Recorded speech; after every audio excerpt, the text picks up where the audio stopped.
need to bring together all of the resources. We need access to clinical trials. We need access to the best treatment regimens. We need access to the educational services that they need. So being able to provide a comprehensive model that's unique for a teen and young adult.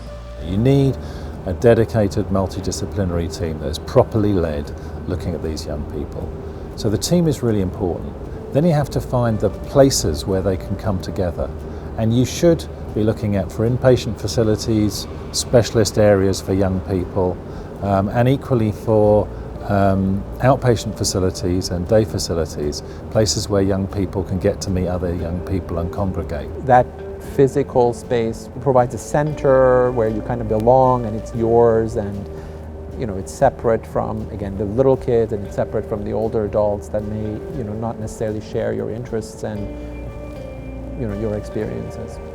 Sometimes you got to expose the young adults to other young adults going through the same process and know that we're all different, but we all have something in common. I've met so many young people that feel isolated in either pediatrics or in medical oncology settings with adults, that actually when they get together and they're being treated together, there's some real magic happens. It's very clear if there's 70,000 cases of new diagnosis of teens and young adults being diagnosed with cancer, you're not necessarily going to be able to look around and see somebody else who's had cancer, and that's really isolating. So being able to have a program where you can look around and say, you don't want to sit around and talk about cancer all day, but hey, these are other young people going through this, and being able to have a supportive community to also help you get through that. So we try to put the voice of the patient in every single thing we do. And this teen young adult program that we have at UCLA is an example of where we said on the simplest things, we're going to paint the walls, what colors should they be, and what should the decor be. And our patients said to us, don't put the surfer out there by themselves in the picture, pick the picture with all the surfers in the ocean, because there's a sense of aloneness here and we don't want to feel alone. Well, I have great people that work for us in decorating and picking colors, but no one could give us that information in that detail and such importance other than our patients. And if you create an inpatient facility, then you need to think about what it's like to be in hospital all of that time.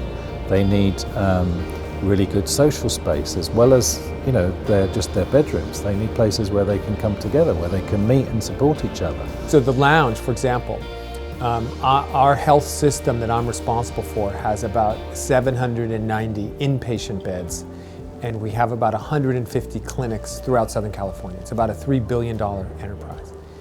And we run at 100% capacity in our beds. Beds are at a premium. We don't have enough beds for what we need to do.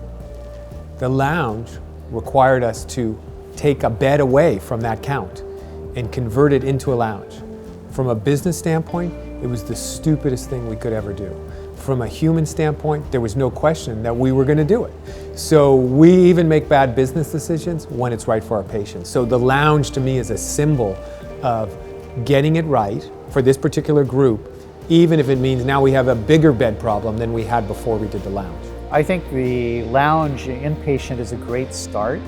What I'm really, really excited about is we received a gift from the UCLA Women's Auxiliary, and we were making this absolutely awesome outpatient, quote, outpatient clinic, but it's actually an outpatient social zone. And we've already had the advisory committee help us with this, and it is so exciting because you walk in and it doesn't feel like you're in a clinic. It's like you're walking into a Starbucks lounge.